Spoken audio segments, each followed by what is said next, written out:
Yo, what it do? What it do? YouTube, welcome back. It's been a long time coming, but we're officially back with another episode of the Blue Stable Podcast. I am Culture Shock. Up top is Mike and Landon. Mike, how we doing tonight?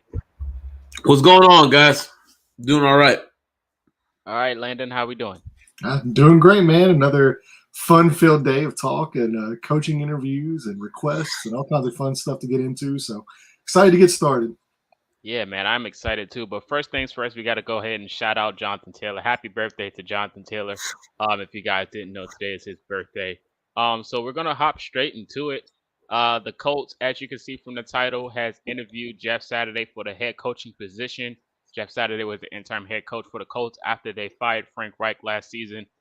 Saturday's record was not very great, but there's some optimism going into the situation with Jeff Saturday and the Indianapolis Colts, of course, because a lot of fans do not want Jeff Saturday to return as the head coach position. But anything's possible, especially with this organization or what they may do or what could possibly happen. But let's go ahead and start with Landon first. Let me just get your thoughts on Jeff Saturday as a head coach in general, and then I'm going to segue into another question.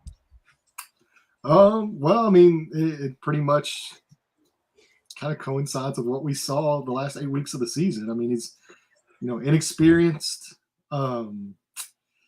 There's not really a lot there. He doesn't really have a lot of qualifications. The team, for whatever reason, as much as the intangibles have been preached, as much as the accountability has been preached, the team never folded as hard as they folded the last 8 weeks of that season. And a lot of people just want to wash Jeff Saturday's hands of that. They want to preach accountability and say, well, Jeff holds people accountable. Jeff has the intangibles, but they don't want the 8 games held accountable towards him. So, I mean, I don't really know what we're doing here. But yeah, I mean, I don't necessarily think that he can't in the future, with some experience and some coaching at the next level, whether it's offensive line coach, whether it's, just anything, that he can't be successful. But right now, he just doesn't have that. And he doesn't understand, as much as these other candidates do, what really goes into the position of coaching, because he's never done it. So that's kind of where I stand on Jeff Saturday. To me, he would be the nuclear option at head coach. And if it was to happen, then we truly know, who's calling the shots.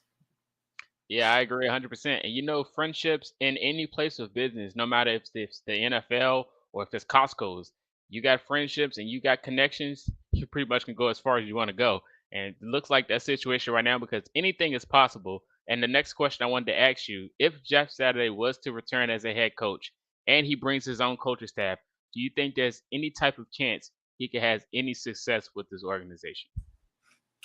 I mean, honestly, if I'm being completely honest, no. Just because, like I said, he doesn't understand. I mean, like, that's great if you are able to put together a staff.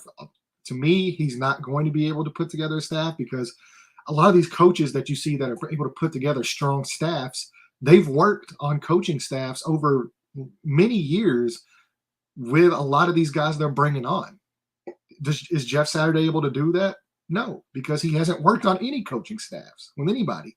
So he would be relying on people he played with that possibly have never coached, people, that were coaches on teams that he played for.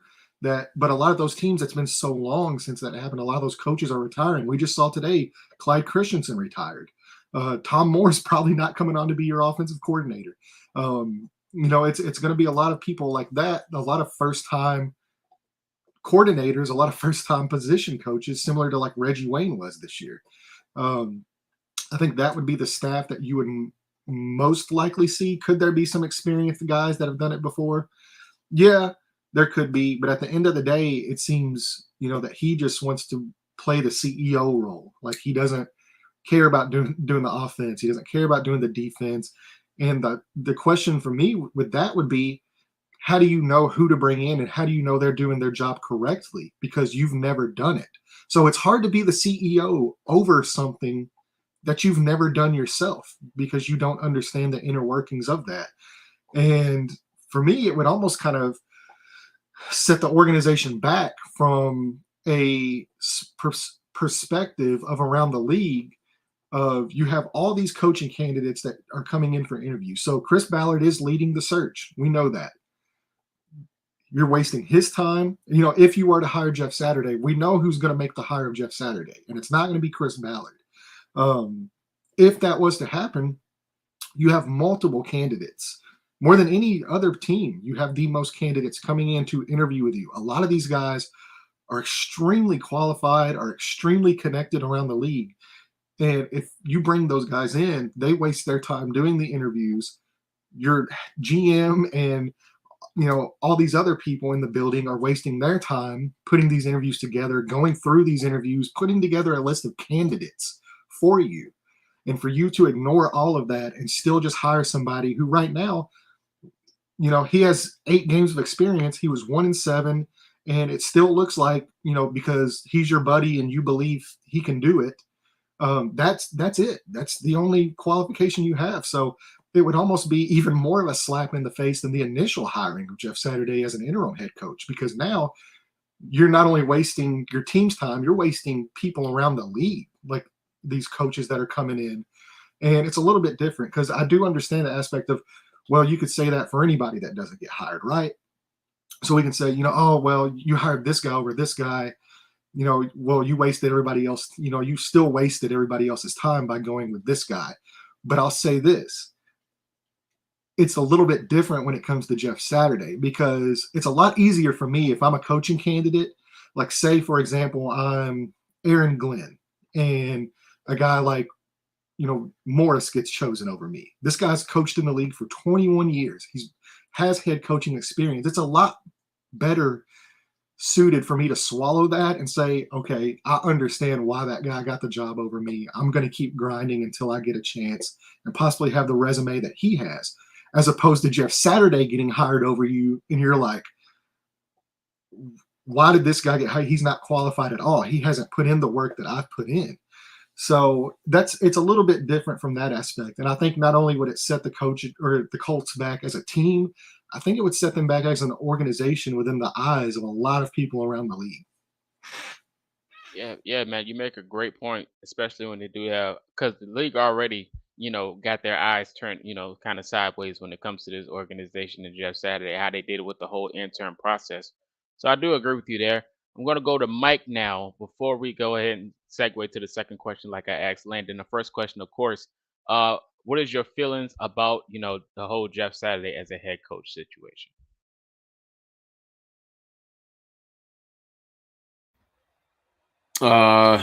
He doesn't need to be anywhere near a coaching headset. That's my opinion. He doesn't need to be anywhere near it. I don't. I mean, I don't even want to make this about Jeff Saturday. Like, again, I don't have anything against him. He's a great man. I'm sure he is a great friend, a great brother, was a great teammate. Whatever the case may be, there's legitimately nothing we can talk about with Jeff Saturday except 1-7, pathetic performances. Your team is quitting on you. Pathetic attitudes all around, and that's his resume. That's the resume he put together. He didn't put together a winning record. He didn't put together better stats. The team did not perform better under him. It didn't. And I can't even say, even if they did, I can't even say they performed better because of him. They performed better because the coaches banded together and were professional about being screwed over by the interim hire of Jeff Saturday and got the guys to go to work. That's what I would say about it all. It's not because of Jeff Saturday did something. It's because the guys around him made him look good if that were to happen. But it didn't. So a point that Landon said that sticks out to me, and something that I've heard, these agents are taking it upon themselves because of their trust and their relationship with Chris Ballard to do these interviews, to allow their clients to do these interviews. And if Jim Irsay just comes out and hires Jeff Saturday, I do not want to be Chris Ballard's phone. I really don't. I don't want to be his email account, whether if it's Gmail, Yahoo. I don't know what carrier does he have. AT&T, Verizon, whatever. I do not want to be those things because the responses are not going to be good. The responses, some relationships might be a little strained. I'm not going to say they'll be burned. I don't think it'll go that far, but it'll be very ugly inside league circles if he hires Jeff Saturday for all the reasons Landon said. You're taking in interviews, and Chris Ballard did what Chris Ballard does, and he made it up front in the press conference. That was for his buddies. That was for the coaches. That was for the agents. I'm going to be leading the charge. Jim Irsay lets me do my job. All of that was good PR when he knows good and damn well he does not let him do his job. And Chris Ballard is trying. He's trying to make this thing work, which is why you're seeing everything Chris Ballard said in the press conference. Oh, I don't mind. I'm not afraid to take this thing into February. Because if that's how long it takes to convince Jim Irsay to not hire Jeff Saturday, that is what he's willing to do. So, yeah, he's doing all of this to prevent Jeff Saturday being hired by Jim Irsay. He's putting as many candidates together in front of Jim. This is what we have. This is why they're good. This is the staff they can put together. Please look at these guys. And Jeff Saturday was just interviewed today. That's my thoughts on it. Chris Ballard's trying his damnness. I got mad love for Jeff Saturday. He'll always be a legend in our hearts. But I am not looking forward to Dan Orlovsky being offensive coordinator and Mina Kimes offensive line coach. I'm not looking forward to that. Or Rex Ryan returning as DC. Shout out to Mina Kimes. We know. Shout out Mina Kimes. But thank you for answering both questions in the same category too. But I think this is kind of a normal process. We would be honest to say, from my opinion. A lot of interim coaches, they get that second interview when they go through most teams in at certain stages. So I'm not shocked that he got that second interview as a head coach.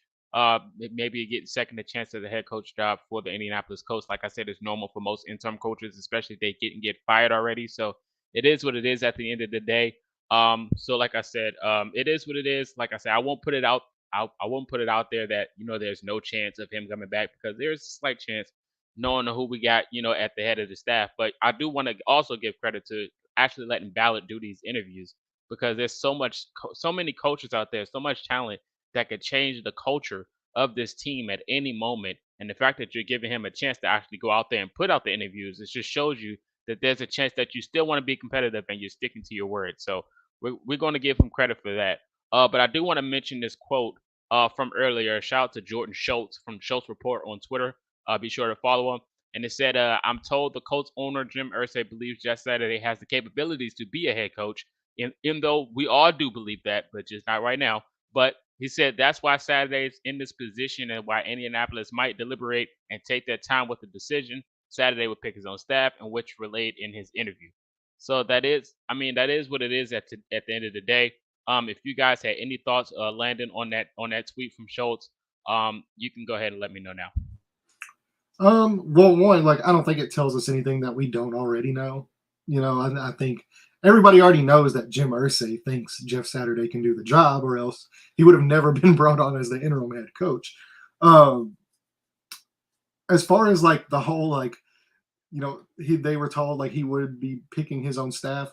Yeah, every head coach is going to pick his own staff. I don't think that's anything. I don't think that should be a selling point for any candidate.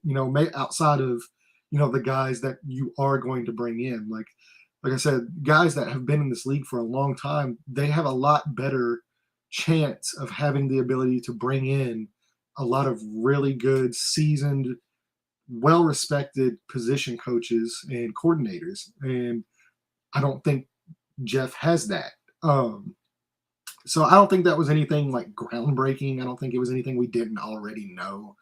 I know a lot of people are freaking out, and even me, I didn't necessarily freaking out, but I made a tweet about it. And it's if you truly do waste the time of all of these guys and all these people that are coming in and interviewing for Chris Ballard, and this is also a Chris Ballard thing too, because if he goes in and he spends the next month and a half interviewing all these guys and doing his due diligence. And I mean, this is a very intense head coaching search they're putting together. It's very thorough, and there's a lot of names, some really good ones, some kind of man ones. But if your GM is putting in this much work, and at the end of the day, you still go over his head and make the decision to hire Jeff Saturday, like what are we even doing here? You know, why does Chris Ballard even have a job if he's doing his job and you're still not taking what he's giving you?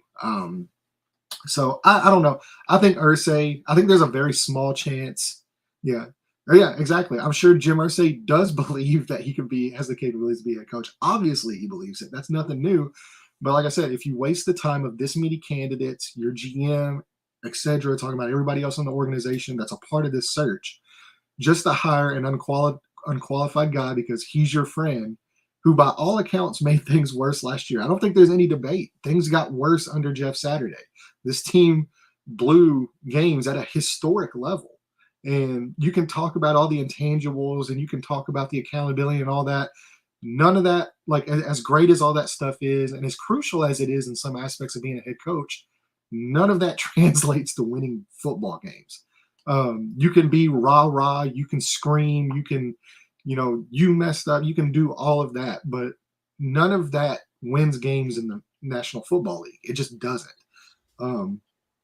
So, yeah, I mean, it's unfortunate. We'll see what happens. I don't personally think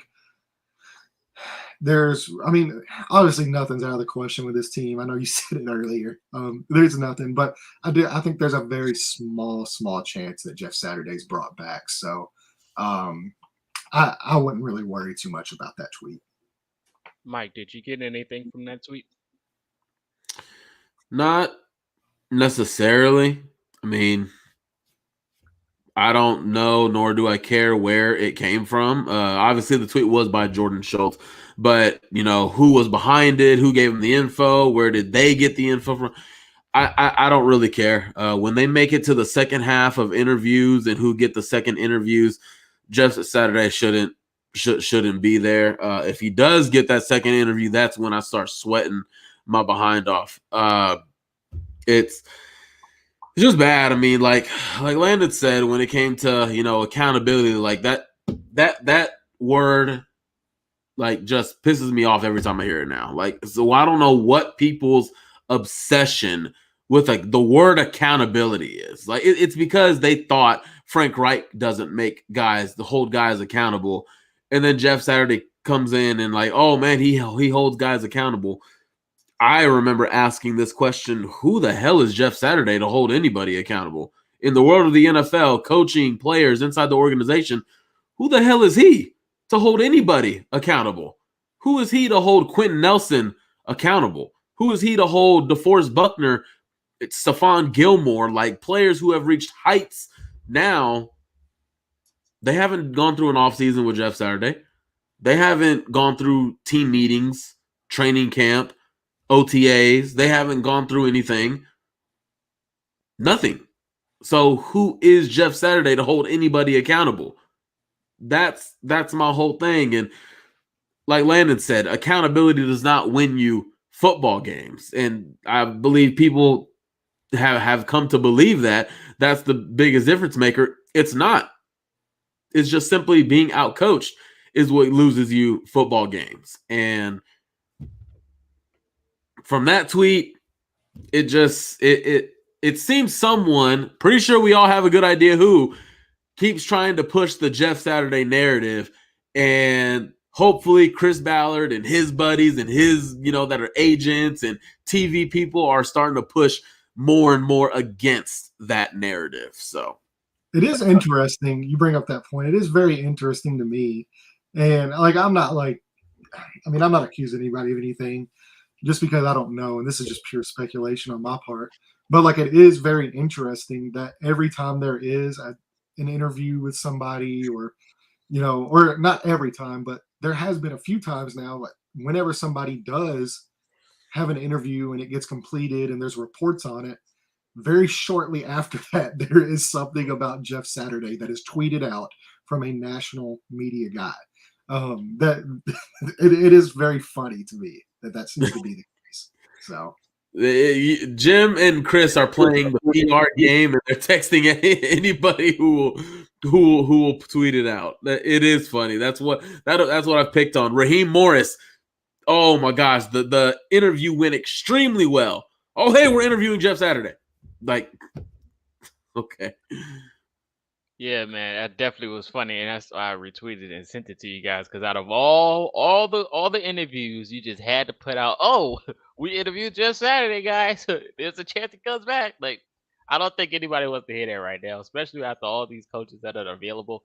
But before we get to the nitty pitty part, the good part of this stream, when we talk about which coach would you prefer, I do want to get you guys' thoughts on this one coach, Greg Moman from the Baltimore Ravens, has been let go today. And he's known as a run heavy coach. And then when you look at the Indianapolis No, Colts, a no, lot of Colts, you ain't even gonna no. let me finish. A lot of Colts fans love to run the football, especially with a guy like Jonathan Taylor in the backfield. I want to get your thoughts, Landon, on any chance of how good or how decent, I would say, or an upgrade from Jeff Saturday that Greg Roman will be for the Colts. I'm not saying that I want him. I just want your thoughts because he was let go today. yeah, well, I mean, like I don't think they would bring Greg Roman as a head coach. It would be more in a coordinator role, but Or janitor. yeah, could be. But yeah, I'm not really. I mean, like I think Greg Roman does do some things good. Like he does things in a very, especially in the run game. Like he is a very talented run game coordinator. They broke all kinds of records. Obviously, having Lamar Jackson helps, but he's won a lot of, even in San Francisco. He was the coordinator with Jim Harbaugh in San Francisco whenever they went to the Super Bowl with Colin Kaepernick and all that. So, I mean, yeah, I can see why people look at the resume and you're like, oh, he can do some nice things, and I'm not disagreeing, but we know what wins in football today, and it's not running the ball 30 times a game. It's not. It's throwing the ball. You run the ball to set up the pass, and that's it. You don't pass to set up the run. And I think that's something that's kind of lost on Greg Roman, is he's so enamored with the running game, and it's, we got to establish the run. And that's just not the way that the league is trending. It's not what is successful. You have to have a explosive passing game. And yeah, and it's just, I don't think he's the right guy to deliver that. I agree 100%. We know how good he is with the run game, but like I did want to get you guys' thoughts because I do agree with you because his run game philosophy definitely limits the wide receiver group on production. And the Ravens, what they always lacked was a star wide receiver due to their game plan and what they do with Lamar and the run game and all that good stuff. Yeah, and it's very gimmicky too. And I know, like, it, anytime you're running, like, I don't have a problem with quarterbacks that can run. And Lamar Jackson, I mean, obviously can run better than just about any other quarterback in history. But at the same time, now you're starting to see this year and even some last year the effects of running your quarterback that much. Now, if it's within the flow of a game and it's within the flow of a game call and things break down and they have to move, that's awesome. You need that in today's league. But the constant designed runs and read options and getting your quarterback hit consistently, while it might work, for a few years, we see it consistently, a few years down the road cause issues. And now you're starting to see that play out in Baltimore now, to where they were just eliminated. I know last year, I believe, they didn't have Lamar Jackson. Now this year again, they don't have Lamar Jackson because he has so many hits to his body that's racked up over the last few years because in part of the way Greg Roman runs his offense. So I think there was time for Baltimore to move on. I think they realized that they need to go more of an approach on somebody who's willing to help Lamar be that quarterback, as far as passing goes, because he is a very talented thrower of the football. This guy can throw the football too. He's not just a running quarterback. So I think they need to trend in that direction, not only for their offense, but because they spent a first round pick on a wide receiver. A couple years, Hollywood Brown is gone. They go out and get Rashad Bateman in the first round, and right now, you're not seeing that pay dividends. Partly because one, your quarterback's hurt, and two, you spend so much time with your wide receivers blocking, and that's not what the league's about anymore. So I think they realized that they needed to grow as an offense. I think Lamar was ready to move out of a gimmicky offense and become more of a passing quarterback, and kind of use his legs as a tool and a last resort, as opposed to the main part of his game. I will ask you, Mike, since you already said janitor, right? If Greg Roman was to go to the Tennessee Titans as the coordinator, which is a run-heavy team, would that put any type of fear in you? No, not at all. Because I don't fear the Titans. I fear the Jaguars, but I don't fear Of the Titans. course, we all fear the Jaguars. I don't fear the Titans whatsoever. And I speak about that because my team just went 4-12. So the odds of me beating the Titans the next time we face them are probably very slim. But they're going through their own problems as well, so it's probably more than just slim.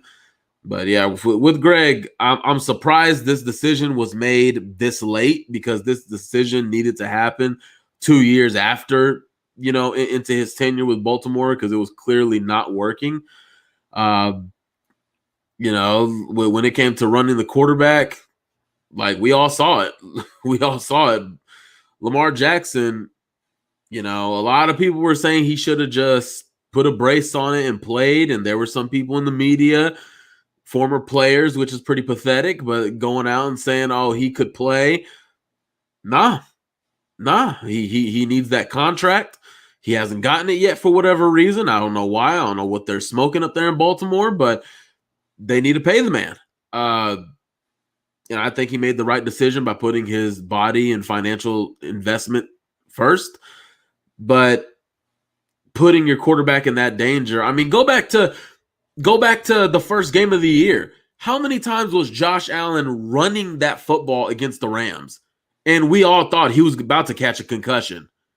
Like, that's literally how they were moving the football in that game. And like Landon said, it fits like a one-time game, and that's what the game plan calls for, and that's how you're finding answers, moving the chains. Absolutely. But that beating Josh Allen took week 1, which we all remember, or at least should remember. If we don't, please go back and watch those highlights. Dude got knocked on his ass almost every play. You keep that up for a 17 game, well, if you make it 17 games, for 8 games, for 9 games, you're not going to last very long. So, I know these are grown men, but these quarterbacks are trained. They train a lot different than wide receivers, linebackers, tight ends. They go through their whole career not getting hit every play, if you're fortunate enough to have a good offensive line. And that's just not where it needs to be. I'm afraid. Oh, I'm so scared. If Jeff Saturday becomes head coach, he'll hire Greg Roman as the OC. Oh, when we in our days, man, remember, we got to run the football. That's what I got into an argument with Peyton about, man. We got to run the damn football, and that's what we're going to do. We got big Q56, and that's what we're going to do. We got Greggy in here now, so that's what we're going to do. Well, I mean, you even remember last year, I mean, who led the league in rushing yards? Who was the best rushing offense in the NFL? The Indianapolis Colts. Did they make the playoffs? Nope. No, they didn't. And that's because they couldn't throw the ball. There was no threat of a passing game. You have to have that. And they didn't have a quarterback either. I just wanted to mention that. No, I mean, yeah, Carson Wentz is his own enigma, as we've seen. But yeah, I mean, it's the whole league of establishing the run, and we have to run the ball to set up play action in the passing game. Like, I mean, it's just outdated, and it doesn't work. Now, like, do you need to have the ability to run the ball? Absolutely. You have to have the ability to run the ball. But it doesn't need to be the end-all, be-all for your team. You have to throw the football. And that's just the way it is in 2023. I agree. Tennessee was 30 minutes away from going to the Super Bowl. They couldn't pass the ball to beat Kansas City. They kept trying to run the ball. Kansas City defense doubled down, stopped Derrick Henry. Another touchdown for Patrick Mahomes. Well, Get the even the ball back. Titans, like, even if you want to move the Titans into this, so we hear all the time, King Henry and all that, and like King Henry, Derrick Henry's one of the best running backs in the history of the NFL. Yes. That's undisputed.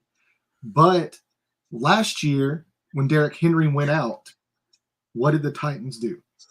The number 1 seed in the AFC, partly because Ryan Tannehill. Now this year, Ryan Tannehill goes out. Derrick Henry stays healthy.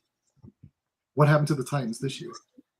Wasn't it like a 6-game lose? Yeah, Yeah, 7-game losing streak. So, this is it's built around the quarterback. It's built around the ability to pass the football. And if you don't have that, you're not going to go very far, no matter how great your defense is, no matter how great your running game is.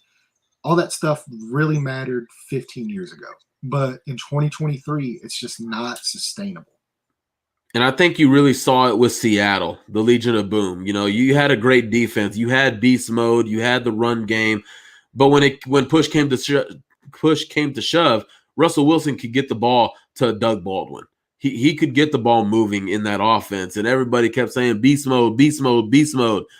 Russell Wilson was throwing the ball in Seattle. They had a successful passing game. Doug Baldwin, Tyler Lockett. Can't off the top of my head that their tight end is escaping me, but they were getting the ball out in space. They were getting it out. And I mean, they had Percy Harvin as well. So, yeah. There is one play that they definitely should have ran the ball. Definitely should have. Definitely should have ran the ball. One the just most one iconic play. The most iconic play in almost probably NFL history. Iconic or most stupid? Stupid, I would say. Well, it depends on which fan base you're talking to. Infamous.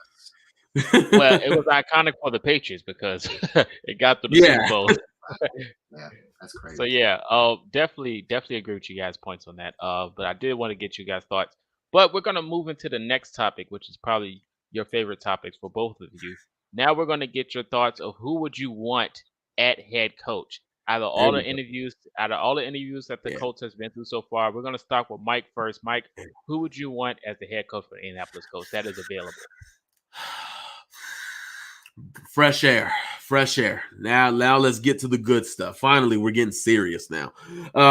Okay, so obviously the one that's intriguing is the guy who just got the permission to interview here today, Brian Callahan. Obviously, the video was going viral. If that if anything, Jim Irsay has Peyton Manning's blessing on the head coach, if anything, right? Regardless if Peyton Manning keeps ignoring his phone calls, at least he has the video to fall back on. Well, hey, back then, Peyton Manning said this. So that's a good thing. You've seen the offense in Cincinnati and how it's evolved and how it's been good. Does getting elite talent have something to do with that? Absolutely. Jamar Chase. Love him. Obviously turned the offense into a game changer. You already had guys established there like Tyler Boyd, Joe Mixon, and then you got T. Higgins a couple years early, and then Joe Burrow. All of it is there, but seeing Callahan's work with offenses and quarterbacks has just been great. He's following in the footsteps of his dad. And then Raheem Morris is obviously intriguing. I know like most of the fan base is enamored with it. Not necessarily my number one choice. I know it is with a lot of other people. And with some people, it's understandable why he's their number one guy. My guy is still D'Amico Ryans. He's focused on the playoffs right now, not doing interviews. Still want to get that guy in and see what he's feeling. Again, everybody else, is probably, get in line, right, Mike? But that would still be my number one guy. Callahan is getting interviewed. He would be my number two. Raheem Morris would be my number three. All right. Landon, if you wanted to give your thoughts on those selections before you give your thoughts on who you want a head coach, feel free to do so. Yeah, and I think D'Amico Ryans is actually interviewing this week over Skype or whatever they use, but it is a video interview. That's what they're all doing right now. So yeah, he should be interviewing here soon. And Brian Callahan's a guy. I like Brian Callahan a lot. Not only started in Peyton, in Denver with Peyton Manning. Peyton credits him a lot with helping him get back to form as an offensive assistant there. He learned a lot from Peyton. Peyton learned a lot from him. Is a good marriage, by all accounts. And then on top of that, he's worked with Matthew Stafford in Detroit as the quarterback's coach, worked with Derek Carr as quarterback's coach in Las Vegas at the time. I think it was Oakland possibly, but yeah, and then he's been in Cincinnati now since 2019, and obviously it helps whenever you have Joe Burrow and Jamar Chase and T. Higgins and Tyler Boyd and Joe Mixon. You have that, but at the same time, they do a lot of really great stuff there on offense in Cincinnati, and I know he doesn't necessarily development as well. Yeah, I know he doesn't necessarily call the plays. They are one of the teams where their head coach does call the plays, but very similar to how Nick Sirianni was with Frank Reich when he was here. Frank Reich called the plays, but Sirianni was instrumental in installing these plays, the scheme, the offense. It's very similar to how it's done in Cincinnati. Callahan is very hands-on with that offense throughout the week and installs a lot of those plays and schemes up a lot of the schemes.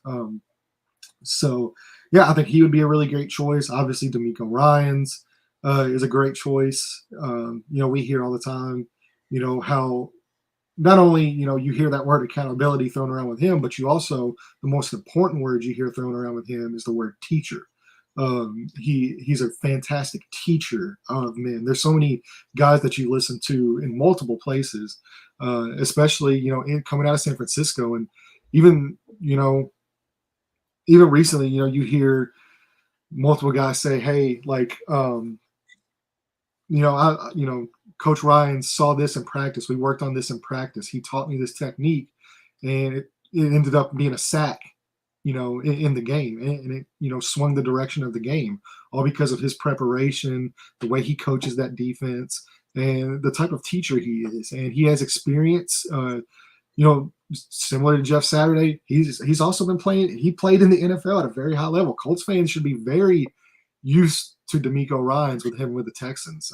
He was a thorn in the Colts side for years with the Texans. So, just an extremely bright guy, extremely passionate, fantastic teacher, commands respect. And I think very highly, a lot of people think very highly of D'Amico Ryans. And before we get into the next guy, he is actually my number one coach who I want right now. And that's Raheem Morris from the Los Angeles Rams. He's the guy that I would be targeting. You hear so many fantastic things about this guy. Going all the way back, this guy has been coaching at some level since 1999. He's been coaching. He's been coaching in the NFL since 2002, I believe, is his first real coaching job in the NFL. That means the guy's only 46 years old. He's only 46. So the fact that he's already been coaching in the NFL for 21 years at the age of 46, that's insane. That's there's not many people that can say that. And, obviously he got his first head coaching job. He was only 33, I believe. So, I mean, I couldn't imagine, he's right around, me and him are right around that same age. I couldn't imagine being a head coach in the NFL right now, taking over a team and, molding a team. That's crazy to me. And, we know he didn't have a ton of success then.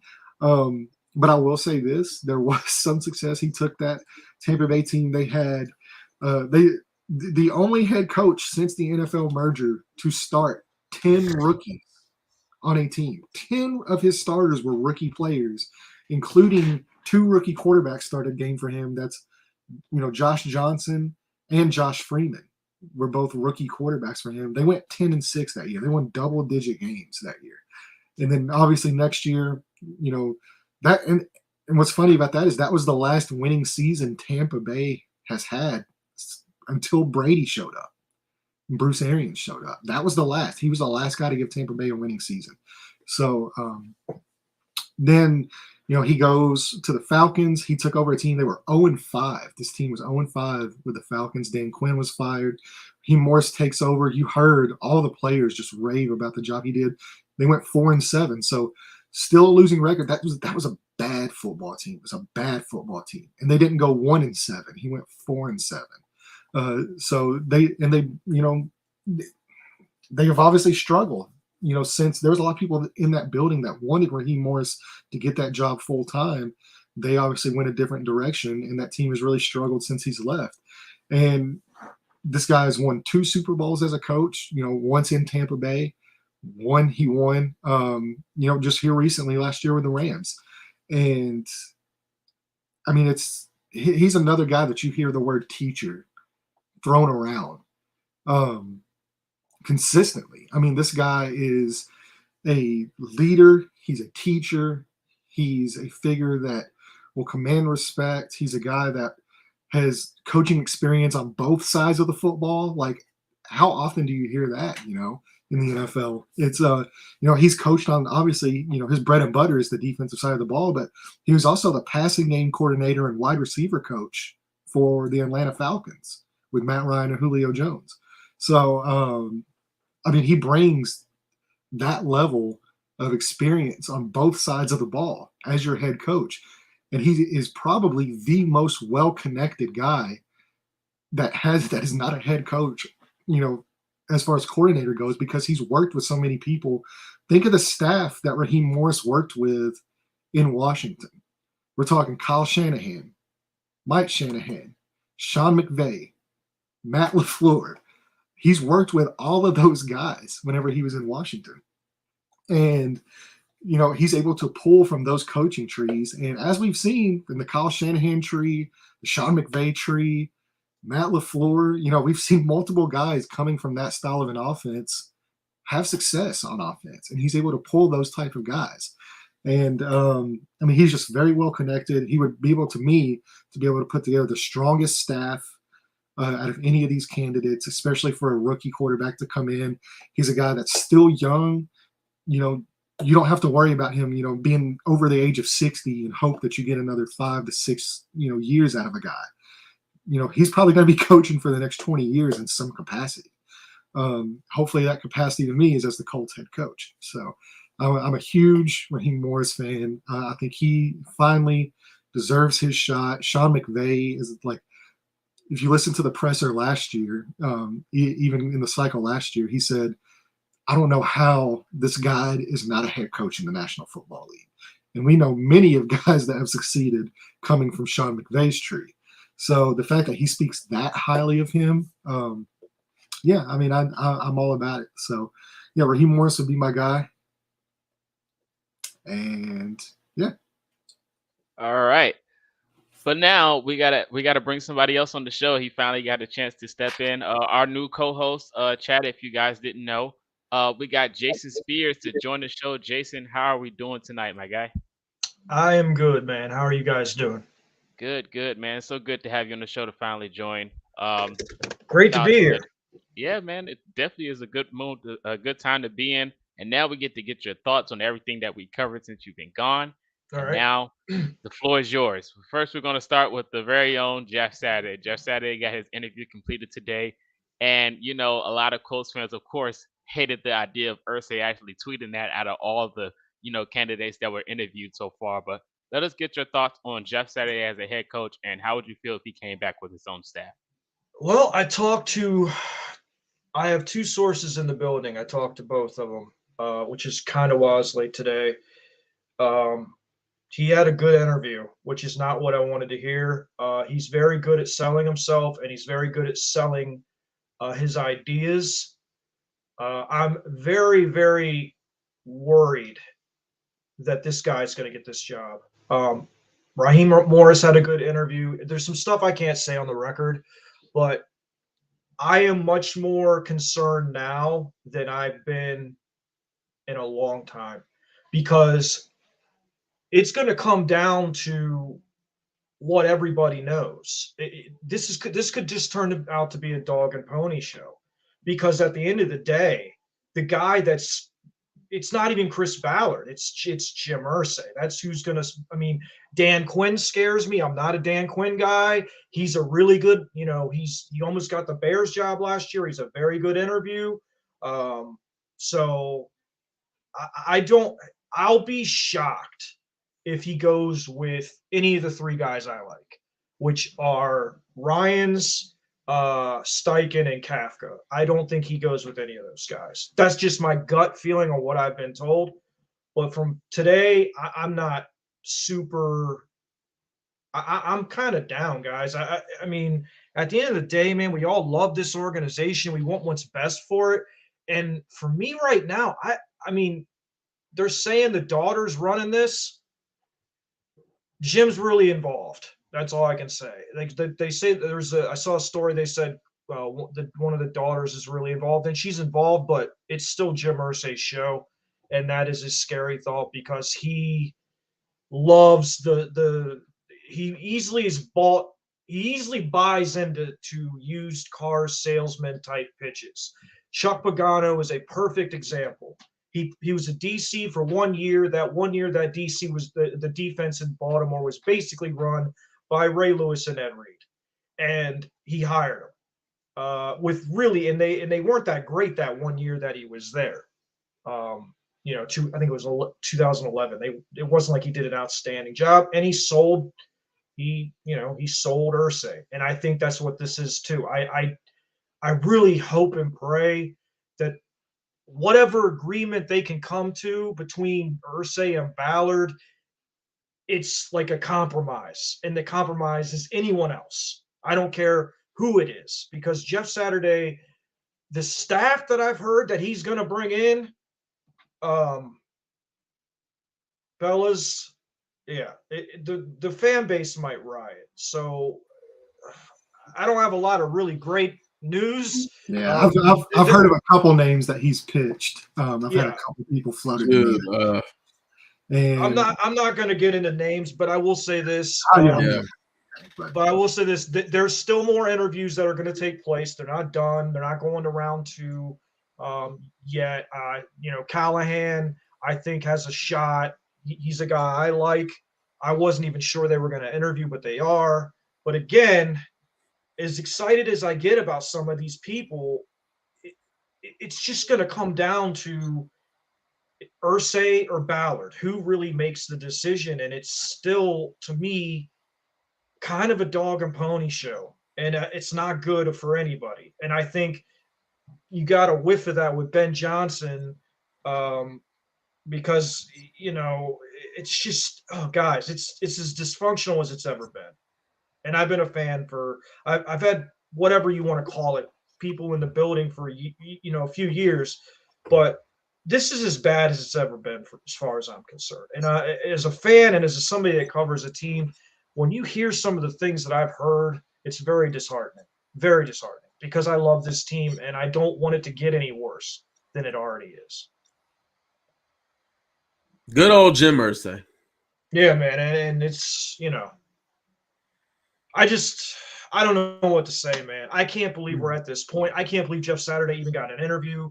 I would have interviewed him first and got it out of the way, but of course they wanted to interview him last, so that obviously the schedule, whatever, got screwed up or whatever the story is. But I don't know. I don't know.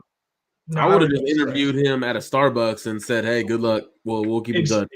It's ridiculous. I mean, and I've seen people, tweeting. There's actually people that have tweeted at me that want him as the head coach, and I'm like, because they want him to be the CEO. Well, let Raheem Morris do that. And I'm not even a Raheem Morris guy. I'm not a huge. I mean, as a head coach, I think he's a lifetime coordinator in my opinion. But I would take him 1,000 times over Jeff. I would take any of these guys. I would take Aaron Glenn, who has no proven success, over this guy.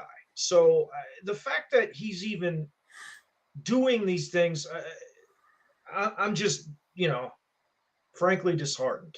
But it's his team, man. It's what, he can do what he wants. Yep, I'm glad you said that. And you mentioned a few of the other candidates, and Mike and Landon shared their thoughts of who they would want at the head coach. And now it's your chance to give everyone the opportunity. I know you just mentioned Aaron and Morris, but Jason, let me get your thoughts of who would you want as the head coach for the Indianapolis Colts. DeMeco Ryans. I mean, he's that defense is something special if you watch him play. Players love him. He's a player's coach. I think he's going to succeed wherever he goes, and I'm afraid it's going to end up being Houston. I hope not. I want it to be here. So I like everything he brings. Look at Kafka, another guy I like, and Steichen.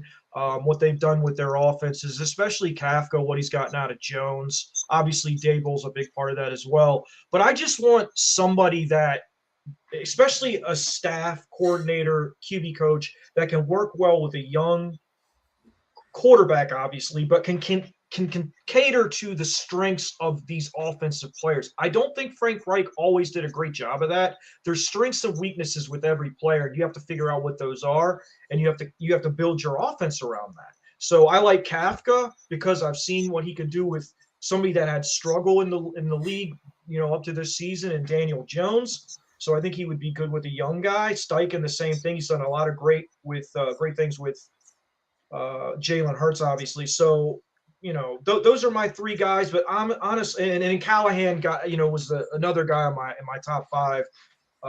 Again, I think he's got great pedigree. He's been in a lot of different great players, and I think he's enhanced their play level. And I think he would be a guy who I think would have some connections and could do a really good job. And then Raheem Morris is my last guy. I'm not a huge believer in him as a head coach, but I would be interested, because I don't know this for sure yet, who his staff would be. I would be interested because I heard Landon talking, and he makes a great point, and a lot of people have made the same point about him, that he's coached in this league for over 20 years. He's still young, and he's got all these connections. I would be interested to see, who he can get but it's not only who he can get, it's who wants to come here. That's a big thing. We haven't always wanted to pay assistant coaches what they deserve. That's been an issue that nobody really talks about. There were some guys in the Marcus Brady offensive coordinator year that they just didn't want to come here. They weren't going to be paid enough. So yeah, I mean, those are my guys. I wouldn't be, like at the end of the day, I'm anybody but Jeff Saturday at this point. That's based on what I've heard. That's where I'm at. So hell, it could be Aaron Glenn, but for me, those are the guys. And I saw somebody mentioned Greg Roman. Don't bring him here. I don't want any part of a quarterback run heavy offense. If you bring Lamar Jackson here, I want him to play his game. I don't want quarterback designed runs every third play, because it gets quarterbacks killed. Him, Huntley, whoever, it doesn't matter. He can't scheme up offensive, pass stuff at all. A lot of the best coordinators can make chicken salad out of chicken bleep. He's not one of those guys. He's just not. He's great in the run game, but you can't run your quarterback 30 times a game, or 20 times a game and expect them not to get hurt. It's a collision sport, man. You're going to get hurt. And Lamar ain't the biggest guy. So keep Greg Roman away from me. I agree 100%. You definitely sound like Mike there. I just wanted to get their thoughts on Greg Roman. Nobody wants him here. I just wanted to get their thoughts on him because he got let go today. Big announcement. So you know what you were doing with that segment. You know what you were doing. What was it? I mentioned how running heavy the Colts was last year, and I mentioned how it would look if he was to come. It's not campaigning for him. I'm saying a suggestion, Yeah, he would not be good for a young quarterback. This isn't 1990. No, Rick Venturi ain't coaching this team. It's not 1991. Nah. Not me. You might as well just keep Matt Ryan if you're going to hire Greg Roman. Yeah, seriously. Yeah, that is true.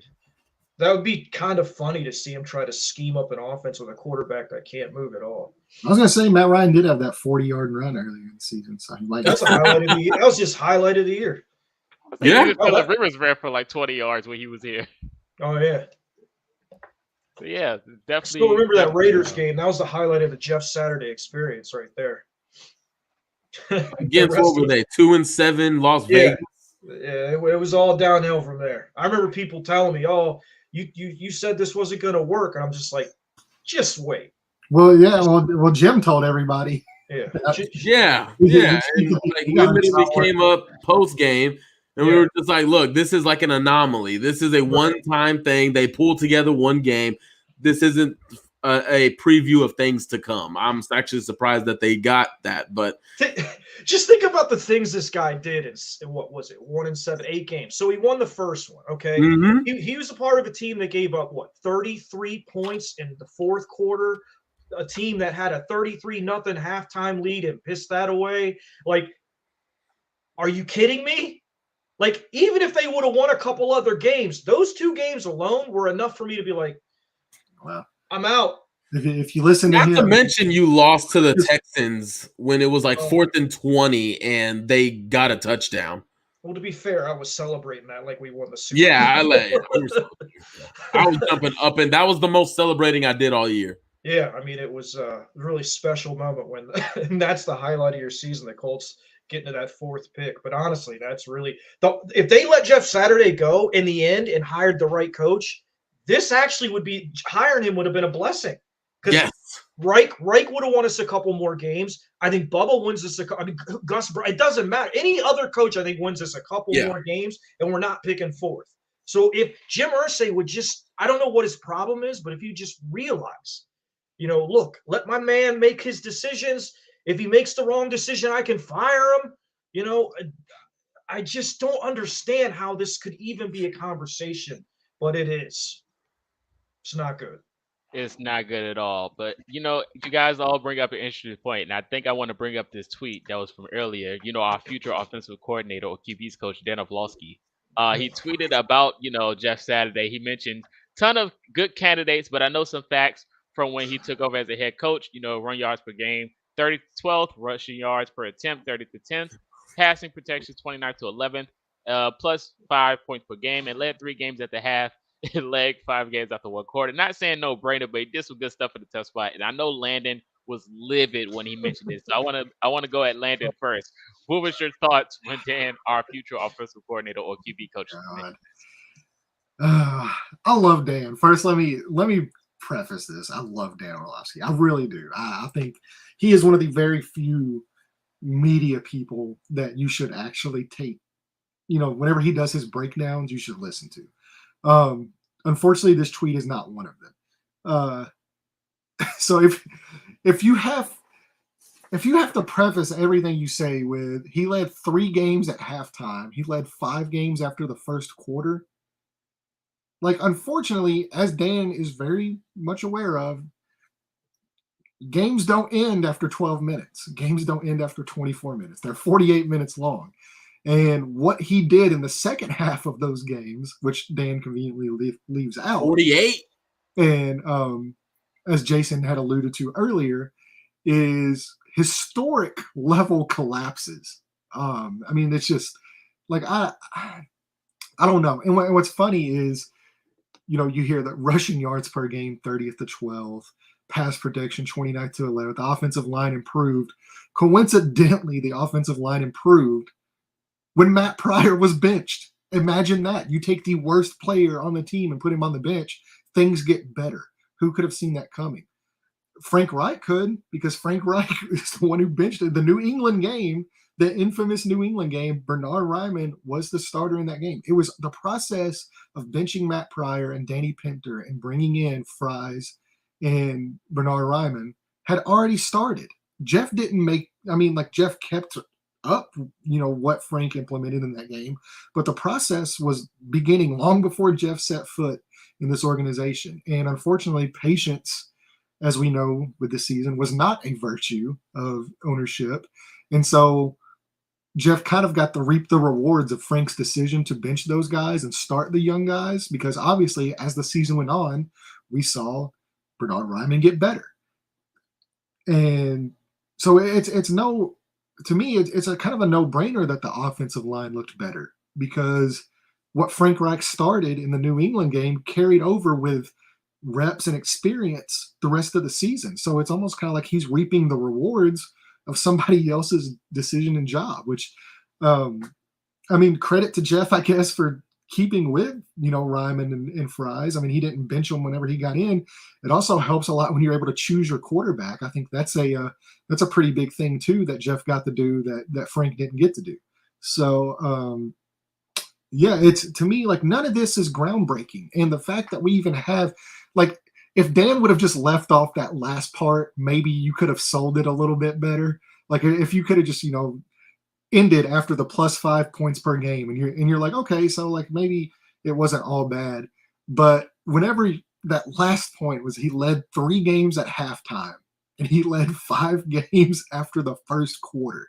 I can't believe somebody as smart as Dan Orlovsky and as well spoken and as respected as Dan Orlovsky thought that was a good idea to put in that. Because right now you're just getting clowned on. Like everything you could have said could have been just fine, but now you're opened yourself up to get clowned on. So while I do agree, I think I wouldn't say good stuff in a tough spot. I think Jeff did do some things that were needed that the previous regime didn't do, namely calling out star players, holding people accountable to poor play. But every good coach worth their weight is going to do that. And that's nothing groundbreaking either. And as we saw, it didn't matter. Like you called out Quentin Nelson in the meeting. You called out DeForest Buckner in the meetings. You called out these guys in the meetings. Did any of that lead to winning games? Did any of that lead to guys playing harder and playing not to lose? No, it didn't. You lost games at a historic rate. We can't say that enough. Not just you're not going out there and just losing games. You are finding historic ways to lose games. And something that's never been, the NFL has been a league for over 100 years, and you accomplished things that have never been done from an ineptitude standpoint in 100+ years. I don't know what else there is to say, but yeah, Dan's better than that. He knows the assignment. He knows he likely has a role on this staff in some capacity if Jeff gets the job. And that's what that tweet really is about. But yeah, that's pretty much all I have to say without losing keeping it professional, not losing my brain. Because when I saw that tweet, Yeah, I think we all had the same reaction when we seen that tweet. But all the Colts wanted to do was break history, but we didn't want to break history the way that it was broken. But Mike, what was your thoughts on your comments from your future offensive coordinator Dan when he mentioned these things for campaigning to keep Saturday in Indy? Let's be polite.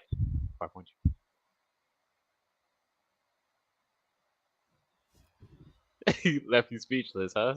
I mean, you said to be polite, so this is me being polite, shutting up. That's how I'm polite. No, Dan Orlovsky also has no coaching background. If we were in a production meeting and went over things to talk about and segments, then that is a guy who I would really want to hear from. But when it comes to coaching, no, he would be less qualified than Jeff Saturday for a coaching job in this league. I mean, right to offensive coordinator? Really? I mean, he couldn't even pronounce guys' names right last year when talking about Indianapolis, and now he's going to be our offensive coordinator? That just can't happen. Like we said, love Dan. Like I said about Jeff, love Dan. He's charismatic. He's a people guy on ESPN.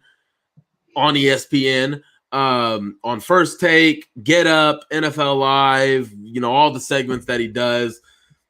If Jeff Saturday's here, I'm telling you guys, Mina Kimes, running back coach, Rex Ryan, defensive coordinator, Ryan Clark, corner coach, or safety coach, Stephen A. Smith, probably wide receivers coach. I mean, it gets laughable at this point. Got mad love for Dan, but really, this tweet is pathetic. Like, who gives a damn about 5 points a game more? Like, who cares? Literally, who cares about that? And then leading after halftime, well, okay, that might be big for you because you never really won games in the NFL, Dan. So maybe winning after halftime instead of winning after the game is done is big to you because that's probably what you're used to in your career. Man, this is just getting pathetic, dude. It is so. We only have one man to thank for all this. Like, this is the road that is being paved by a billionaire. that knows more about music than he does football. And I wish he would be in the music business. He would go into the music business and let the daughters take over. That way they can just do business and let Chris do his job. Yep. But that's not it. Got love for Dan. Got love for Dan. Again, I enjoy watching him on ESPN. I learn when I learn new things about football every time I listen to him speak. And love him, charismatic, good guy. But I that tweet holds no weight in NFL circles. Yeah, I agree. If you guys have any questions before we get to Jason's thoughts, feel free to comment now. Also, like, comment, and subscribe. Appreciate each and every one of you for tuning in today so far. We appreciate the love and support. And I also want to mention before we get to Jason that Dan left out a very important stat that Jeff Saturday will lead you to a top 10 pick in the NFL draft. I do not see that in that tweet. But, Jason, what was your thoughts when you seen Dana Orlovsky's tweet trying to campaign for Jeff Saturday? Well, I'm going to say my one positive thing about Jeff Saturday. The Colts did appear to be more prepared in the games that he coached. They played better out of the gate. Now, the problem with that is he showed, and that's with, that's with a good staff. I thought Ventrone, Gus, defensive staff's as good as it's been since, hell, like the 90s to me. I thought their defensive staff was outstanding. So I'll give them credit for having them prepared. But after the other team, would figure out what we're doing and adjust to it, that was it. There was no adjustment made. And after halftime, he was a train wreck. The difference with Frank was he started horribly. The team seemed woefully unprepared. And then in the second half, they fight. They come back or whatever. You saw that in a lot of games. So I'll give him credit. The first quarter, for the most part, was all right. But after that, when teams adjusted, he was terrible. As far as Orlovsky goes, it's like, I think Mike or Landon, one of them said, Matt Pryor was, I don't even know what to say. Everyone saw how bad he was. I don't know what took them so long to get him out of the lineup. Pinter is a center, not a guard. He played much better at center, especially if you guys think back to that Arizona game when Kelly wasn't there. And I think he played more than that. But we had him at guard, and we, kept trying to put him in there. And Fries obviously was a lot better and improved. He's not – I don't think Fries is your starter going forward. Certainly better than what we had.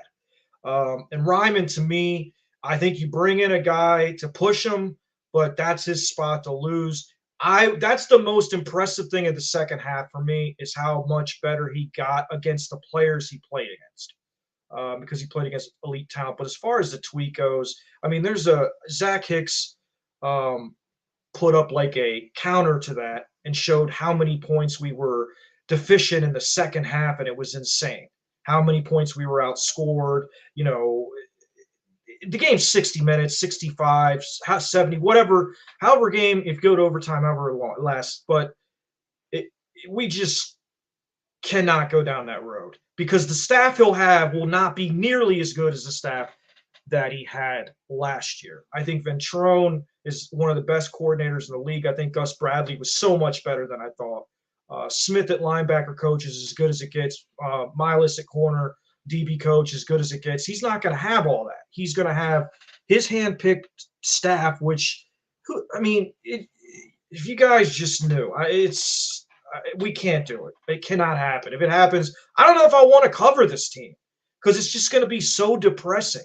Because we got hope in the idea of a quarterback, and you think it's rock bottom. We move on. We're moving. We're going to be picking in the top 5, and there's a chance this dude comes back. It's like Mike said, man. Let the daughters do it because they will absolutely delegate to Chris Ballard. Period. Well, they're not gonna try to outsmart anybody or prove they're the smartest person. And I've been in football 50. Okay, Jim, you've been in the game for however long. You're clearly showing that you don't know the game. Jerry Jones, all those guys, they don't know the game. There's a reason why Dan Snyder and Jerry Jones. Dan Snyder's never sniffed a Super Bowl. Jerry Jones hasn't won one since I was in college, which was forever ago, 1995. So I wasn't Let the even G- alive. Yeah, let the GM do his job, man. Jesus That's why Christ, you hire Nick. him. That's why you hire him. So Were you I just alive, hope Marcus? Yeah, I was alive, but I wasn't really speaking good English at that point. Thank God. Jesus Yeah, I Christ. mean that's why you don't see guys that are power hungry or meddlesome winning anything. Like Dallas, this is probably the best they've looked and the furthest they've gone since Jones has been there, and not since '95, with the Jimmy Johnson, Barry Switzer days. So And I I think think Will I think like one of the big worries for me with Jeff Saturday coming back has to do more with like the draft pick this year. So say you do move up to 1. More than likely you're going to pay next year's first. I mean, unfortunately that's just part of it. Yep. So you don't have a first round pick next year, and Jeff Saturday is your head coach. yeah. What are the odds that you're giving up another top 5 pick? That's the point. That's why if they bring him in, I'm not trading up. I'm not. No, absolutely not. Whatever the win total is, I am smashing the under on that. Right. I mean, because if he comes in and you give up a first for next year and we finish in a top 5, we're not getting Caleb Williams. I mean, like, I don't care if 4. I don't care who's there. If it's Richardson, whatever, Levis, Stroud, Young, take whoever it is and don't trade up, because you're risking it all and you don't need to. And if Saturday's the coach, it's just not worth. You just take who's there, and that's sad. But you're basically pissing away a top 5 pick for what? Unless this guy's the next coming of. I don't think there's a Pat Mahomes in this draft. So, and I don't think that guy is going to turn around and make Jeff Saturday look like Vince Lombardi. So, yeah, we're not. If they hire him, we are so screwed as a fan, like just as an organization. I can't emphasize it enough. I love Jeff Saturday. If he really loves the Colts, I wish he would just withdraw his name and say he would know what's best for the Colts, but apparently he's got amnesia. So he thinks he can turn. He can just walk in and turn this thing around, and it's just not going to happen. It's not going to happen. Yeah, these are the moments when I don't like a good, Jeff Saturday, because he's such a good talker and he'll motivate you, because he's been that forever. And at this point, it's like right now we don't need you to do that, right? He's media trained. Like we can't have you media trade right now. That's why his interview went so well, because he knows what to say and he knows that his owner buys the bullshit. Excuse my language. You good? We got Mike. He's been doing If that's the worst thing we say today, then we're doing pretty good. Yeah, I mean he buys anything, and it's just like, I don't want to make this about Jim Irsay, but it's about him. At every turn, as much as I've wanted to get away from Jim Irsay. Let's just talk about Chris Ballard. Let's talk about the moves, but all the tweets, he tweeted about Jeff Saturday, but nobody else. It keeps coming up, and you keep getting reminded. Yeah, it keeps getting reminded to you that, like, I hate talking about an elderly man like this. I absolutely hate it, man. But he's just striving for the spotlight. He wants the eyes on him. He wants everyone to know this was my decision. I'm the reason why we're going to be successful. He made no mistake about letting us know how successful, quote unquote, successful he was in the Jeff Saturday press conference. We're in the upper quartile. I've never hired a losing head coach before. Yeah, you did. It was Chuck Pagano, but that's just me. So I don't want to make it about Jim Irsay. I don't want to make it about football. People who are around that know football, from executive to scout to coach to player, but we can't make it about them because Jim Irsay is involved. And I want to focus on the Senior Bowl. I want to focus on, can we get a running back to back up Jonathan Taylor? What is their interior options in the draft? I want to focus on all that stuff. But Jeff Saturday and Jim Irsay are the biggest pains in our asses this offseason. And I want them to go away, but I'm not sure if they make a medicine for that yet. Yeah, and I would say this, things that people don't think about. are like the scouts and the people in the front office Uh-huh. that make those decisions for play, as far as personnel and whatnot to go after. When you hire a coach that's completely incompetent, in the end, who's gonna be hurt, not hurting, but the ones that are gonna be out on their rear ends are the guys that I know and the guys that you probably know in the inside the building and all the scouts and all those guys, because Chris Ballard will get fired. And look, I'm not a huge Chris Ballard guy. I wasn't on board with bringing him back, but now he's back. Let him do his job. I feel bad for those the people like the scouts and all the people that don't really get talked about enough when we succeed, possibly losing their jobs because our owner goes ham and decides he wants to hire an incompetent guy, and then he's going to blame the GM when the guy doesn't work. It's just so dysfunctional. And so, I'm really worried for those guys. I hope he doesn't get hired. Like I said, I'm all in on anybody at this point. Landon. Landon, we talk about cooking all the time, right? If you opened a barbecue restaurant in Kentucky or whatever top cuisine there is in Kentucky that is known, that they are known for, that you guys are known for. Chicken?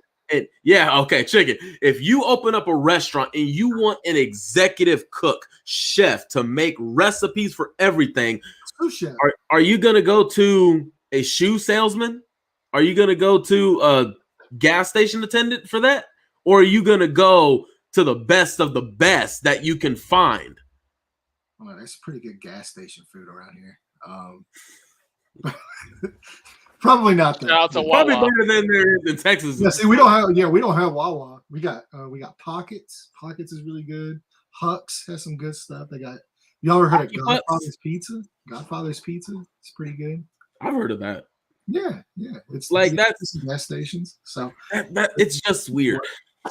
But no, I agree. You want to hire the most qualified individual for your team, and you want to hire the person that you believe at least will give you a clear sense of direction and has the experience that leads to that direction, and they're able to hire the people to make that direction happen.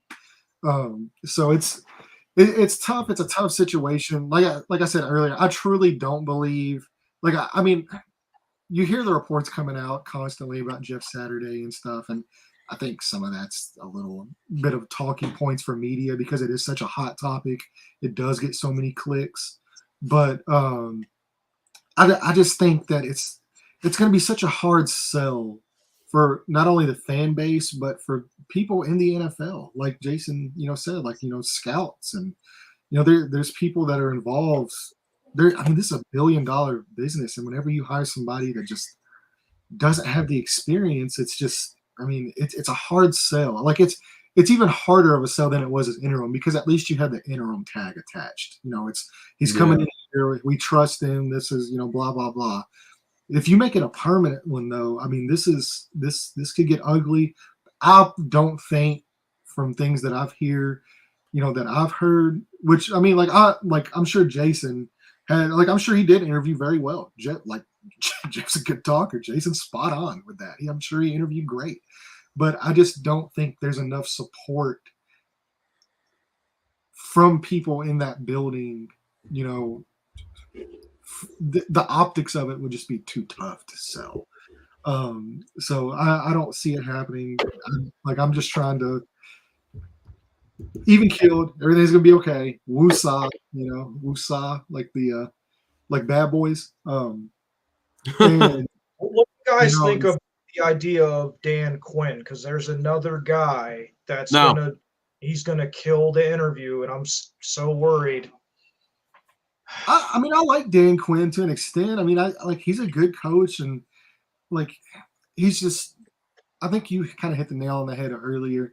I am a big Morris fan, but with Dan Quinn, I really do think that he's a better coordinator than he is a head coach. I think he's a fantastic defensive mind, fantastic defensive coordinator. But whenever he's a head coach, the 1 year he really had success, Kyle Shanahan was running the offense for him, and we see what Kyle Shanahan's done as a head coach. So yeah, I mean it would be tough. Yeah, Yeah. I mean, like there's just different things that people, talk about when it comes to Jeff that it's hard for me to see a path forward for him to be the head coach. And I think some of that luster has kind of worn off a little bit as they've interviewed some of these other guys. But at the end of the day, Jason and Mike, I mean, they're spot on, man. Like it comes down to one guy. It really does. And And and can I unfortunately, can that's the unfortunate part of it. Ursay's never really been known to be the guy that acts like this either. So I'm hoping, like, I don't know if it's just impatience as he gets older. He wants a Super Bowl before he hands the business off to the girls. I don't know if it's just impatience or not, and maybe it's just lack of trust in the people around him.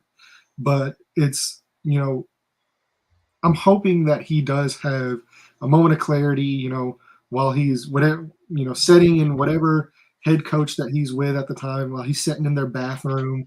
Or Get some of sitting in the that, bathroom. Yeah. yeah, sitting in the bathroom. You got some of that toilet clarity. He has the epiphany sitting on the shitter.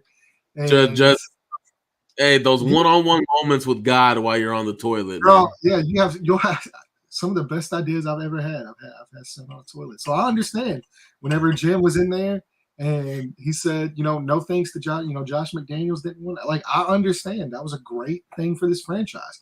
So I'm hoping he's able to recreate that. Hopefully Jeff Saturday's wife invites him over for a meatloaf dinner. Things don't set well. He's able to go to the bathroom, cause some chaos. Jeff withdraws from the job.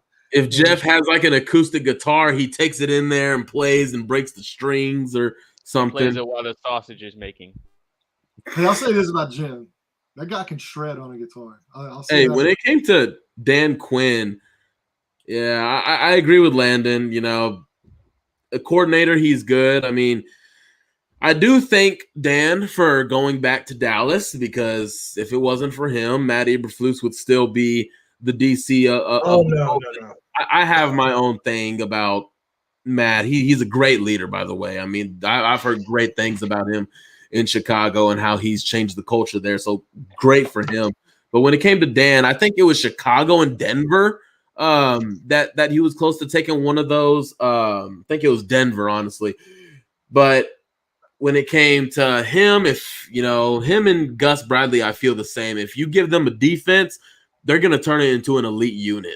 But head coaching, I don't know. I mean, like Landon said, he had Kyle Shanahan running things the year they went to the Super Bowl, and then kind of went down when he had Steve Sarkisian, and now he went to the college ranks to Alabama. Now he's at Texas. So Dan Quinn. I mean, what about? I'm not sure if you had a follow up of why you were asking that about Dan Quinn. Oh no, I just wanted to find out, like, what you guys thought, because I'm not a Dan Quinn guy at all. What about Lovie Smith? Wow, that's a good one. I'll take Lovie Smith. Yeah, I think he was done dirty in Houston, but go ahead. I would certainly take him over some of these guys that we're interviewing. He's won. He went to a friggin' Super Bowl with Rex Grossman. Yep. I think he's obviously got good connections. He's well thought of. It's not the worst idea. He's won in a tough place to win. Chicago is not easy to win. I wanted to say one thing though, guys, before we get off here. I don't know how long we have, but one thing I would say to the fans is stay in Jim Irsay's mentions. It is a fact that he cares about what fans think, and he looks at those tweets. He spends countless hours on Twitter looking at stuff like that. And if you guys don't want Jeff Saturday, which none of us do, stay in his mentions, because he will not, like Landon said, I do not think if the entire fan base is like, we don't want this guy, I do not think he will hire him. I really don't. You look at the T.Y. Hilton thing, bring T.Y. home, he did that. The Chuck Stay garbage, he did that. He sees that stuff and he does care. So I would say for sure to Colt fans, you don't have to be disrespectful, but make your feelings known in those mentions under the "we brought Jeff Saturday in" or "we interviewed him today." make your feelings known. It matters. It does matter. Oh, I they just want you to say have. If you've read the replies on the tweets, okay, good. That's good. That's Hey, always that's a got a lot positive. of got a lot of time to look on Twitter when you're on the toilet for. Yeah, it's comedy down there in that section. Well, I'm glad because that stuff does actually matter, as crazy as it sounds. Yeah, I guess when you're a billionaire, you don't have any auctions to do. I guess there's nothing better than to be on Twitter. I mean, you look at Chuck Must Stay. be nice to be a billionaire. Damn. I mean, you look at Chuck Stay and you look at Bring Ty home. He can't like that stuff matters to him. I think half the reason he signed those two idiots to extensions was the hashtag for Pagano. I lost my mind when he signed those two guys to extensions. Oh, I was speechless. I didn't even know football like that then, but I'm just like, how are they up at a press conference with those two by him and he's talking about, oh, we're going to be a family, we're going to grow, and we're going to do this together. Like, bruh. They hated each other. And the funny thing is, I got the same feeling when I was watching Ballard in the Saturday one. Oh, yes. Ballard looked like it was a hostage video, man. He was literally sitting there like it was like a hostage video. Like he didn't say anything. It was just Jim babbling on about sausage and all this other insane. I mean, that press conference was so embarrassing as a fan and as somebody that covers this team. It's just like, Jim, shut up. Just shut up, stop. And he just kept going. And then he got into quartiles. And I'm just like, now it's a math lesson. Can you please stop talking? And he just wouldn't stop. Stop with the tarmac video. Stop with all of it. Nobody wants to see that. I love the guy for what he does in the community. He's a good person. I'm not knocking the guy as a human being. He's got issues, but he's a good man.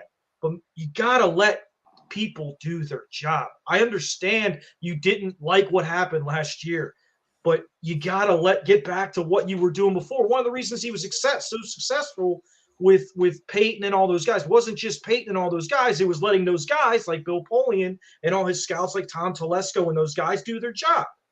So he's got to get back to that, man. He's got to get off this, I'm going to prove to everybody how smart I am. That's not how this thing gets turned around. That's how this thing comparing everybody to Michael Jordan. Pretty much. There will never be another Mike, especially not in the NFL. And they ain't coming to Indy. I know that much. GOAT, man. That's the GOAT. That is the GOAT, man. Definitely. Everybody's Michael Jordan. Yeah, according to him. And we're in the upper quartile. Never had a losing coach. So we're definitely looking forward to see that. Got a 4th overall pick, though. Definitely did. But that Lovie Smith thing was definitely a good thing to look at. Like I mentioned, he definitely was done dirty in Houston. But he's shown I thought Cully was done dirty there too. Yeah. The guy they hired before that. I didn't think Cully did a bad job. With what he had. Lovey I thought, had them guys playing hard. That's all you could really ask for. So the Texans were bullied into hiring Lovie Smith because they were going to go with Josh McCown. Oh yeah, of course. But yeah, like you guys, I mean, he's certainly a worthy candidate. He didn't do great in college, but in the NFL outside of Houston, when he was in Chicago, man, they did big things there. I think he went to 2 NFC championships, 1 Super Bowl. Obviously, he didn't win it, but it's hard as hell to win with Rex Grossman as your quarterback. And the fact that he even got there, and they beat Drew Brees and Reggie Bush and all them guys to get to the Super Bowl that we beat them in. So he's a good coach, and he's got connections just like Raheem Morris, maybe even more. So I don't necessarily think that he's a better coach. He's certainly older, but I would consider him. I'm surprised they haven't considered him, to be honest with you. Yeah, I'm surprised Chris Ballard hasn't put that request in yet. I'm definitely surprised by that. I'm like, I'm just waiting for the Lovie Smith request, and it hasn't come. So yeah, because he was there. He was a scout when Lovie was there, and he always talks about that. So hell, I'm surprised he hasn't put in a request for Dave Tube in Kansas City. Yeah, that's a good point. Very good point. Yeah, I think there's more. There's certainly more interviews coming. I think this is going to be a lot longer process than what we're used to. But I don't want it to be too long because I don't want all the good coaches to be friggin' gone. We've got to have assistants and position coaches too. Can't just be a head coach. Real quick, getting away from the coaching side of things, when it comes to draft, and this is a quarterback question, I want to ask you guys, because my opinion has changed about the 4 that is being talked about. I said before, I thought Anthony Richardson had the highest bust potential, and I changed my mind. I think that's Bryce Young.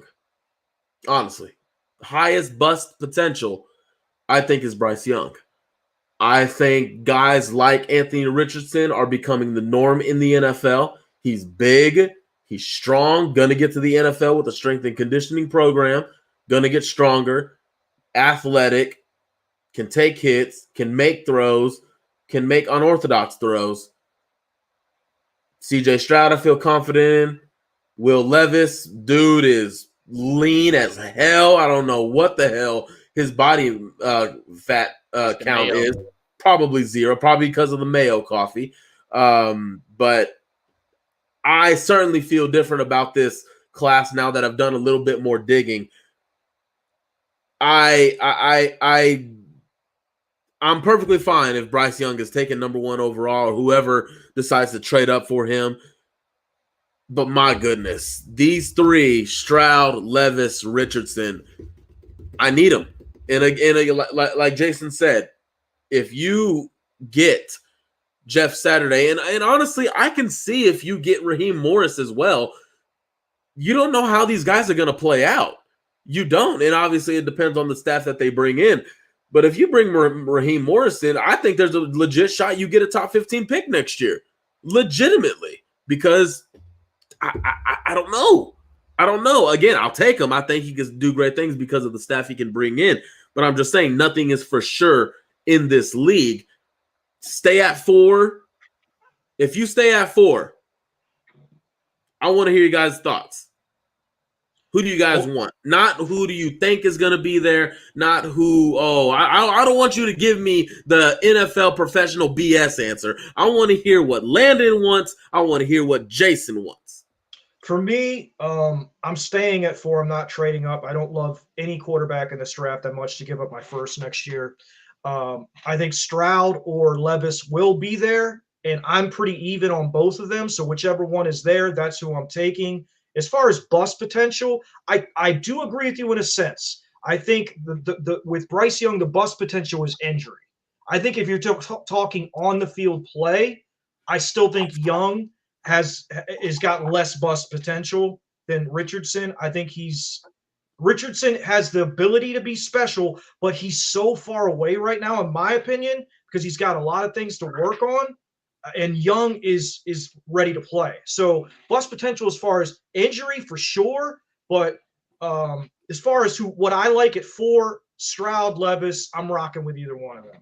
I'm happy with either one of them. And just for the record, there is 0 chance Bryce Young is our quarterback next year. 0. Yeah, I mean, I'm kind of in the same boat. Either Stroud or Levis, I'm fine with.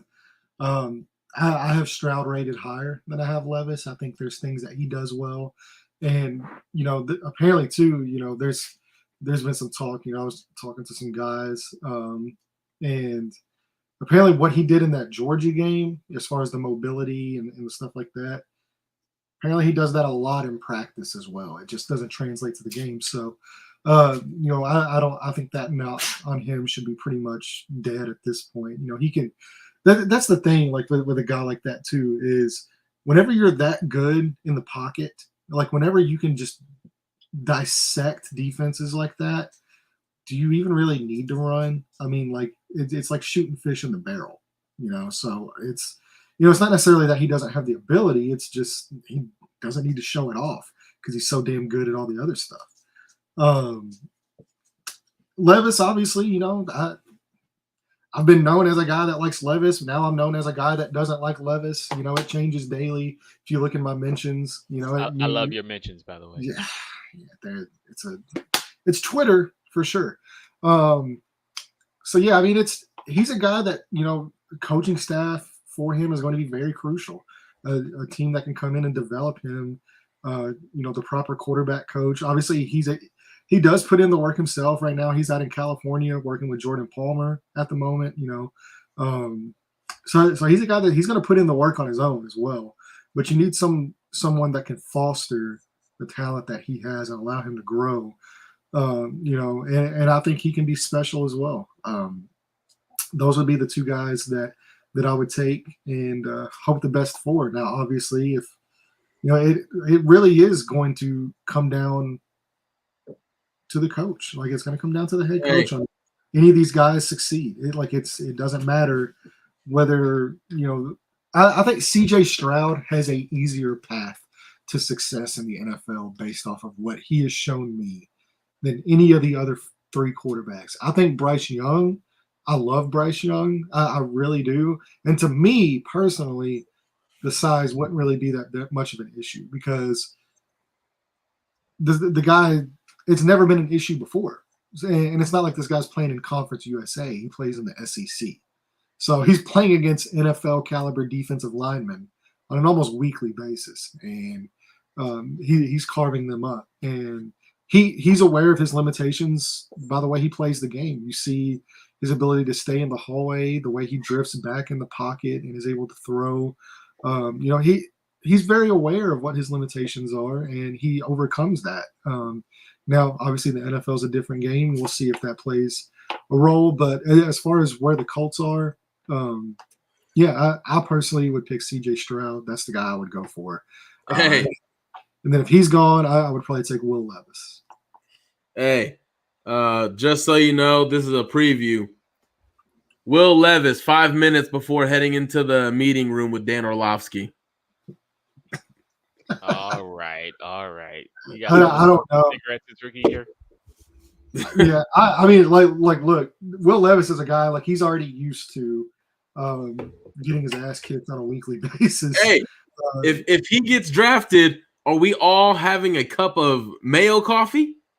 Absolutely not. I'm pretty sure, unfortunately, I would drink regular coffee. I'm pretty sure I'm on record, actually, saying I would. So I'm not one to back out. I'll do it. But for the record, I like Stroud over Levis. I was just saying if they were both, one of them was gone at 4. I just don't want to. Yeah. I really don't like the idea of trading up and giving up all that to get somebody that's it's not an Andrew Luck. It's not a John Elway. It's not a Peyton Manning. It's, you're kind of swinging and you don't really know. I do like Stroud a little bit more than Levis just because of what he's done. That Georgia game was eye-opening to me because he was so much better moving around. And maybe they maybe they wanted him in the pocket all year. I don't know, because they didn't have a good backup. I don't know Ohio State's backup situation or whatever, but sometimes it's better, not to risk injury and run your quarterback around, if you're trying to win a championship. So I don't know if that's the case, but they let him loose in that Georgia game, and there's a throw he made to the back of the end zone. That's an NFL throw. I mean, it's an NFL arm, NFL talent. I wouldn't trade up for him, but if he's there at 4, I'm dancing because that guy, I think he's going to be good, and you can start him from day one and roll. And I think he could win from day one. If Mac Jones could come in and lead the Patriots to the playoffs, C.J. Stroud can do it too. So that's the way I feel. Just throwing Mac Jones under the bus, man, catching slack over here. It is what it is. I think Stroud is more for me. I think Stroud is like a now quarterback, but if you want to actually develop and build through the process and not be, not in a rush, I think you would go with Levis. But I think Stroud is for sure probably the quarterback. Or I think we could hire Jeff Saturday, or we could hire Jeff Saturday, draft Tyree Wilson, and then Jeff Saturday tanks us to another top 3 pick, and we get Caleb Williams. No, I don't think any Colts fans want to go through another tanking process. No, they're drafting a quarterback this year. Yeah, I won't give up on my dream. I think Levis or Stroud are day one starters. Yeah, I don't think they bridge Levis. I think they bridge Richardson, but they won't. I don't think they'll bridge those two guys. No, like Levis is actually probably one of the more NFL ready quarterbacks that's come out in some time. Agreed. Agreed. Of the offense that he ran, the things he was asked. And he dealt with a ton of pressure, dude. Like just so much pressure. 48% of the time he was under pressure. And nothing around, really nothing around him. Nothing to scheme him. I mean, I'll say this further. I know like Kentucky's wide receivers get a lot of flack. I mean, coaching wise. Oh yeah, coaching wise was rough for him. Darian Brown, he's a really good wide receiver. They have talented wide receivers. The problem was these guys were freshmen. That was the Right. problem. It's not that they didn't possess the talent. It's just they're like, they're not used to the college game. They need reps. They need to get better. And unfortunately, Levis was, ready to take off last year, and everyone that everything around him wasn't. And you So, look at how bad their offense was when he wasn't playing. oh yeah, Like it yeah. was horrendous. I mean, just That's something that's always funny to me is everybody's just like, well, like he didn't really have success in the SEC. Dude, Kentucky, I don't know if you know the University of Kentucky football team, right. they were 10-3 last year with him as a starting Right. quarterback, and 7-3, I believe 7-3, 7-2, 7-3 in games he started this year. Right. That's and not they've easy lost, to do. yeah, and they've lost. They were 7-6 on the season, including the pole game. 3 of those games, 2 of those games, he was out for injury. Both were losses. The bowl game, he was out. Obviously healing up, getting ready for the draft, preparing. He didn't play in the bowl game. They didn't score a single point. Right. He led that team to 7 wins and 10 wins last year. Yeah, they had a better coordinator last year. Yeah, Liam Cohen, he was the Rams offensive coordinator this season, and just so happened that now he's going back to Kentucky as their offensive coordinator once Levis left. So he's actually had 3 different offensive coordinators in the last 3 years. Yeah, he can't have that in NFL. He has to have stability, and you got to have stability at that position. Yeah, and I think your point's well taken. I mean, the coordinator thing, it's just you have to adjust to different coaching styles, play selection, all that kind of stuff. There's a lot that goes into it, and I think too many people get caught up on stat reading than actually watching it. Box score scouting.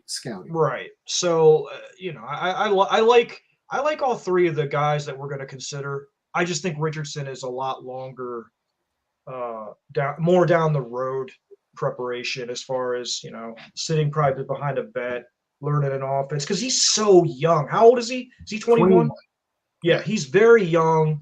And Stroud's only 21. Right. Young, I think is 21 also, and Levis is only 23. So right. I think Stroud's way ahead of obviously Richardson right now. I still think Richardson's upside is insane. I mean, his size, 4'3", arm. He's got to get better with reading things. Accuracy. I don't know if he'll run a 4.3. That's what it was. I saw it it was listed as 4.38 or something, or 4.4. I see. Yeah, he'll probably run in the 4.4s, I would imagine. Well, I mean, even that. I mean, at that size, that's crazy. That's book. Yeah. But I like all those guys. I really do. I love Bryce Young. I just know Ballard is just not going to consider him. I've seen him stand next to Saban, who's like 5'6", and he's barely taller than him. I'm super excited to see what his height's going to be. Because I think it's going to be. I think he'll measure in around like almost 5'10", like 5'9", 5'10". Yeah, I think 5'9". That's what I think. We'll see what happens, but I think for us, he's not even going to get considered because Ballard likes 6'2" and over, and that's kind of where he is. He's a traits guy, so he likes meat. I'm gonna leave that alone. All right, Mike. So he likes the breast, not the leg. We're definitely going to have more of this draft conversation in the future, you guys. So definitely stay tuned in. We're going to have like mock drafts and all these good things in the future. So you guys have to stay tuned for that. But again, we appreciate each and every one of you for tuning in for tonight's stream. I know it's been a while, but we are back. So stay tuned for that conversation. Like, comment, and subscribe to all the content. All the links are in the description. It's Mike, it's Landon, it's Jason. This is Marcus Culture Shock, and we are out. You guys have a good night. And don't forget to go into Jim Irsay's